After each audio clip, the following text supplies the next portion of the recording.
Jangan biarkan kecurangan pemilu yang akhir ini terlihat sudah mulai akan terjadi lagi.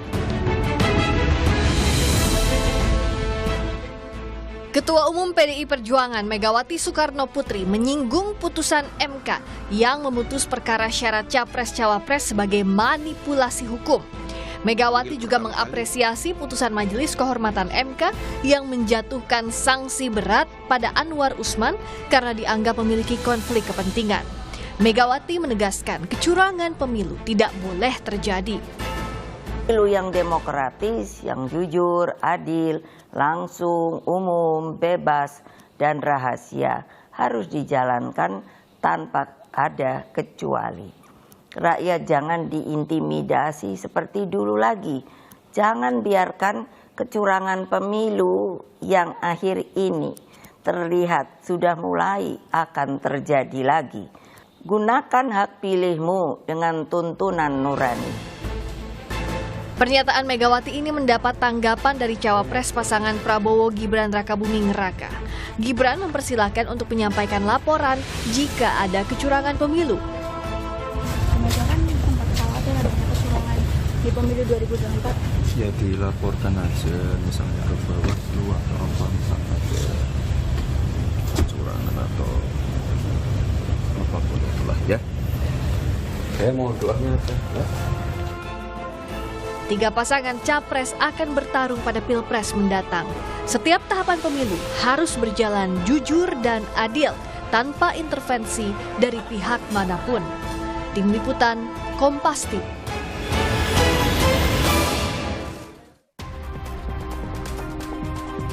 Saudara, pernyataan Megawati Soekarnoputri mengkhawatirkan soal adanya dugaan kecurangan yang mulai terjadi jelang Pilpres.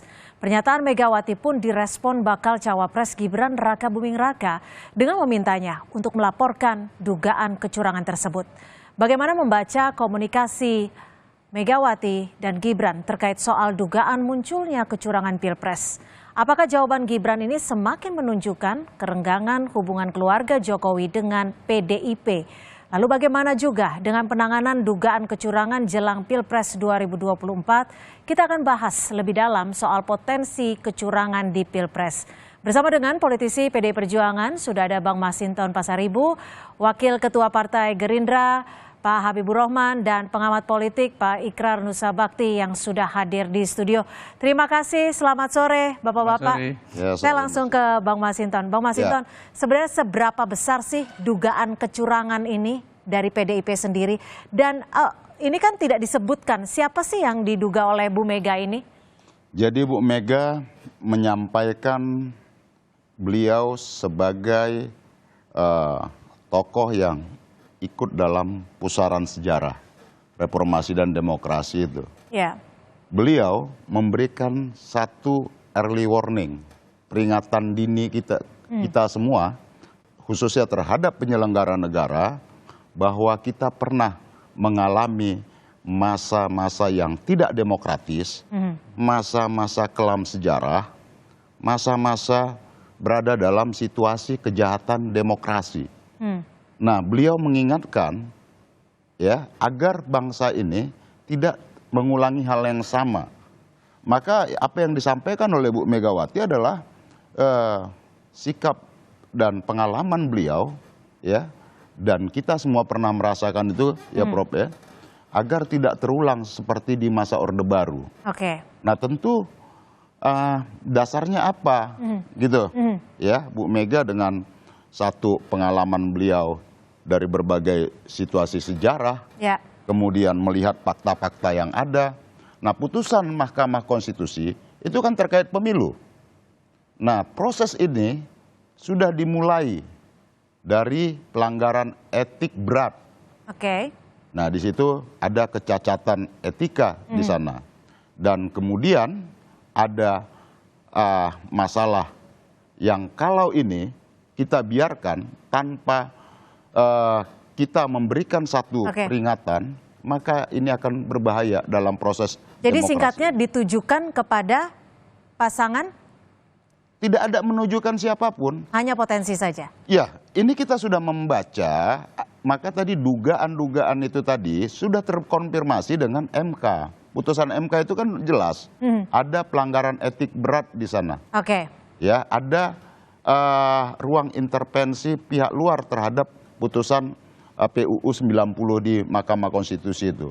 Nah, artinya apa? Bahwa proses ini sudah dimulai dengan satu kecurangan. Oke, baik. Proses Saya ini langsung sudah dimulai dengan satu kecacatan.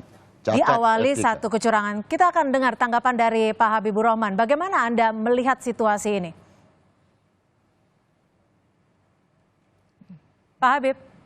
Dia masih di mute. Masih di mute Pak Habib? Halo? Ya, Bisa? silakan. Halo? Silakan. Sudah bisa belum? Silakan Pak. Iya, kalau kami melihat ini Ibu Mega bersikap sebagai ibu bangsa, ya, yang pernyataannya tidak tendensius ke salah satu pihak, tetapi mengingatkan semua pihak, ya, untuk tidak membiarkan terjadinya kecurangan.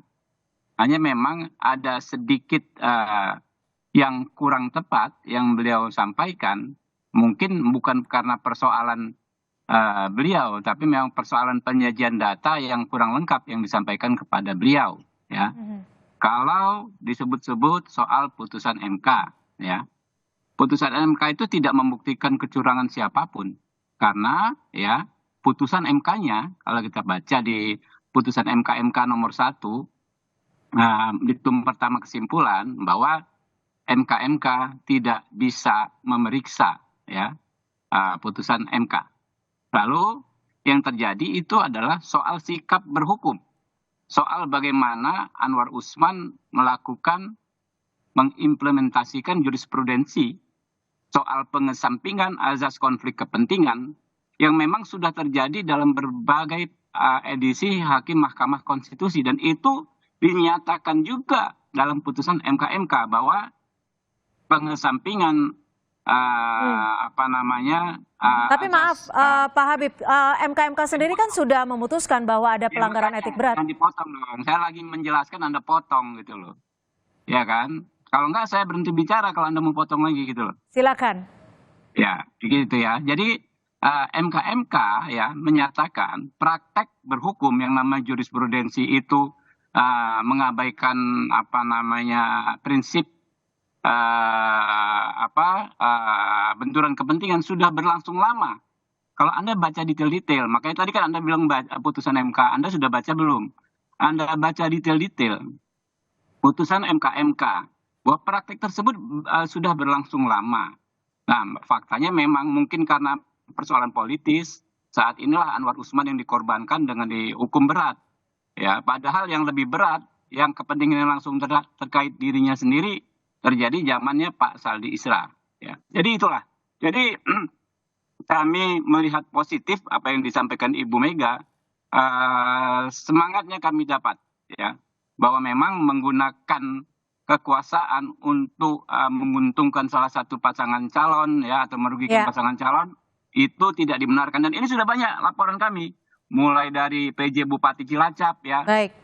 Kemudian ada Bupati Majalengka, ya, PJ Bupati Pati, acara BP2MI yang baru ini, ya, konon tadi ditweet oleh Beni Kaharman. Ya, kami sudah tangkap untuk memenangkan pasangan tertentu dalam OTT Bupati Sorong. Nah, Oke. Ini yang kita. Sebelum kita ke sana, saya akan ke Prof. Ikrar. Prof. Ikrar, kalau melihat dari komunikasi komunikasi antara Bu Mega dan juga Mas Gibran ini kan bisa dikatakan saling jawab. Ini bagaimana Anda melihatnya? Ya, kalau saya lihat ya, sebenarnya Bu Mega memang mengutarakan jangan sampai seperti dahulu ya. Nah, pada demikian ya, karena PDI ya, dulu masih PDI ya, Partai Demokrasi Indonesia, dan juga P3 itu adalah pelengkap penderita di dalam setiap pemilihan umum di era Orde Baru. Bahkan PDI sendiri ya, ketika Megawati mulai masuk di dalam PDI, itu kan suaranya melonjak tajam, pernah kita bahas berapa minggu yang lalu ya. Dan itu walaupun angkanya itu melebihi P3, dan di bawah sedikit dibandingkan Golkar, tapi ternyata hasil akhirnya itu tetap dia di bawah P3. Jadi itu salah satu contoh. Contoh yang lain juga ya, saya beri contoh misalnya bagaimana pemilu 82 ya, bagaimana P3 dikambing hitamkan dalam peristiwa lapangan Banteng.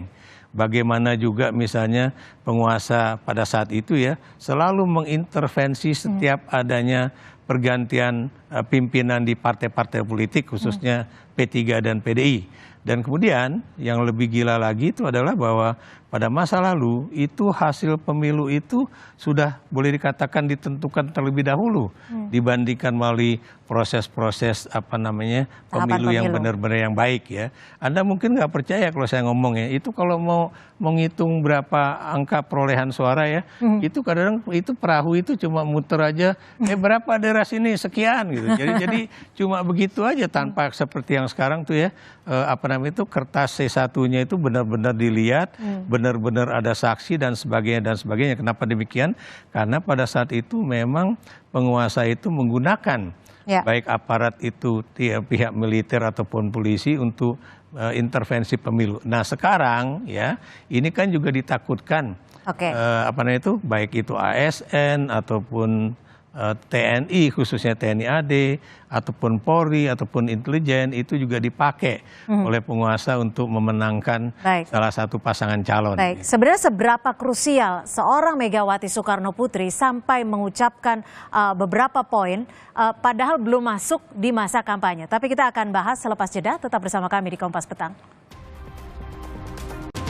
Terima kasih Anda masih bersama kami di Kompas Petang. Kita masih membahas soal saling jawab terkait dengan adanya dugaan potensi kecurangan di Pilpres 2024. Prof. Ikrar, kalau tadi Anda menyebutkan ada komunikasi politik.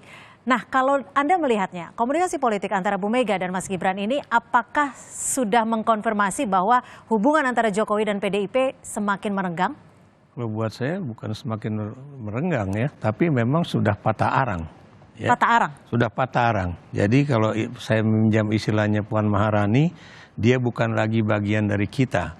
Jangan bermimpi bahwa dia juga masih bagian dari keluarga kita. Jadi itu menunjukkan bahwa Pak Jokowi itu bukan lagi bagian dari PDIP gitu kan. Dan itu juga sudah menjadi bagian dari pihak lain gitu kan. Jadi itulah yang terjadi. Dan menurut saya sebaiknya juga Gibran diam aja. Kenapa demikian ya? Karena Gibran sendiri kan pernah menyatakan bahwa dia akan tegak lurus pokoknya mengikuti apa perintah dari ketua umum. Ya.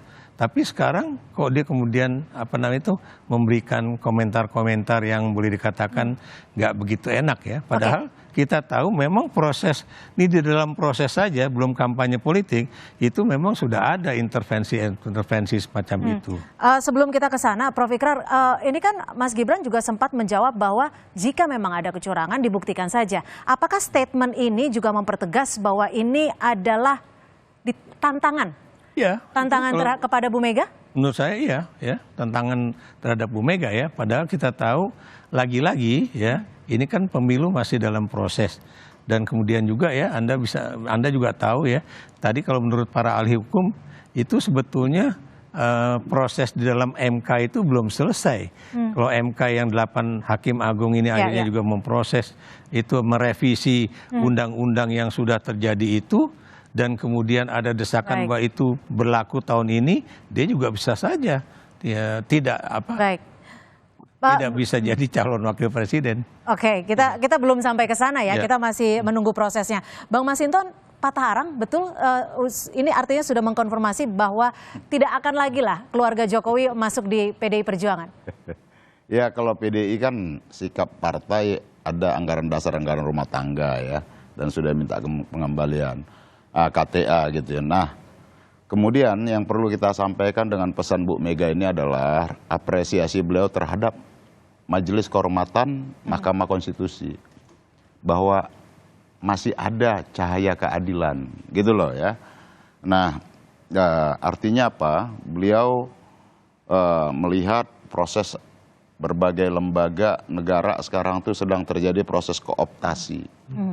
Nah ternyata ya Majelis Kehormatan Mahkamah Konstitusi mengeluarkan sebuah putusan Ya. ya tentang adanya pelanggaran etik berat. Sehingga itu yang diapresiasi oleh Bu Megawati. Di tengah gelap itu masih ada cahaya gitu loh untuk kita memperjuangkan keadilan tadi. Nah, tentu ya ini semua harus dimaknai sebagai semangat menjaga reformasi dan demokrasi ini. Baik. Karena apa? Kita tidak mau Ya. ajang pemilu ini hanya sekedar ajang ritual prosedural per 5 tahun. Ya, Orde Baru yang otoriter, ada pemilu ada, per 5 tahun ada. Itu demokrasi prosedural. Tapi apakah di sana ada substansi tentang kedaulatan rakyat tegak di sana? Tidak. Karena apa? Pemilunya tadi seperti disampaikan Prof. Ikra, penuh dengan kecurangan, belum pemilu hasilnya sudah ketahuan, menggunakan tangan-tangan kekuasaan. Baik, kita dan sudah tangkap. inilah yang diingatkan oleh Ibu Megawati agar kita tidak terulang ke masa sejarah kelam. Baik. Ya, di mana demokrasi kita itu penuh dengan kejahatan-kejahatan yang digunakan oleh rejim kekuasaan pada masa itu. Baik, saya akan ke Pak Habibur Rahman. Pak Habib, kalau melihat tadi disinggung juga bahwa Mas Gibran kan juga sempat menjawab bahwa jika ada kecurangan, laporkan saja atau buktikan saja. Ini apakah artinya bahasa politik Mas Gibran ini sudah cukup kuat untuk menjawab Bu Megawati? Saya bukan orang ahli politik ya. Saya di DPR pun karena skill saya terkait masalah hukum. Makanya saya ditempatkan di Komisi Hukum. Saya sedikit meluruskan juga tadi yang disampaikan sahabat-sahabat saya, Pak Masinton, Pak Ikrar ya, soal putusan MK. Ya kalau kami justru melihat putusan MK itu matinya lampu keadilan. Bagaimana orang disebut ya membuka ruang intervensi tanpa membuktikan adanya intervensi. Ya, tidak seperti saya selalu sampaikan di berbagai forum, tidak satu saksi pun, tidak satu ahli pun, tidak satu dokumen pun, tidak ada. Lalu bagaimana orang dihukum karena melaksanakan yang namanya jurisprudensi, sementara pihak-pihak yang lain tidak. Jadi kalau orang saat ini ya sudah membaca detail putusan MK pasti sudah gugur premis bahwa ini menciptakan keadilan pasti kalau orang yang paham sekali hukum. Dan ini sudah banyak, bukan hanya saya ya. Di mana-mana saya mendapatkan masukan, ini putusan MK luar biasa. MK ya memutus pelanggaran etika dengan cara yang tidak beretika. Jadi kita serahkan saja, kita kan nggak mungkin debat kusir lah. Serahkan saja kepada publik untuk menilai. Baik. Lalu ya soal hubungan Mas Gibran dengan PDI Perjuangan, dengan Ibu Mega, yang saya lihat Mas Gibran ini orang yang sangat santun. Beliau itu selalu menghormati semua pihak, apalagi Ibu Mega yang pasti tentu punya banyak jasa untuk bangsa dan negara dan banyak jasa untuk beliau sendiri. Ya, apa yang disampaikan Mas Gibran memang sebetulnya memang normatif. Ya. Kalau ada tuduhan kecurangan dilaporkan saja. Begitu juga yang kami lakukan sekarang. Kami banyak sekali mendapatkan informasi laporan terjadinya kecurangan. Ya kami tempuh dengan jalan hukum. Kami laporkan seperti yang di Boyolali, ya kemudian Bupati Cilacap saya sebutkan tadi. Persoalan yang di Sorong, di mana seorang bupati disebut menandatangani semacam fakta integritas untuk memenangkan paslon tertentu. Ya, kami sudah tangkap, Pak Habib. Kita nggak mungkin saling tuding terus, ya kan? Tapi ada perangkatnya, ada Bawaslu, ada Gakumdu, ada MK nantinya. Ya kita serahkan saja. Baik, terima kasih. Jadi jangan satu jari menunjuk, ya 3 jari menunjuk ke diri kita sendiri. Ya, baik, terima kasih Pak Habibur Rahman.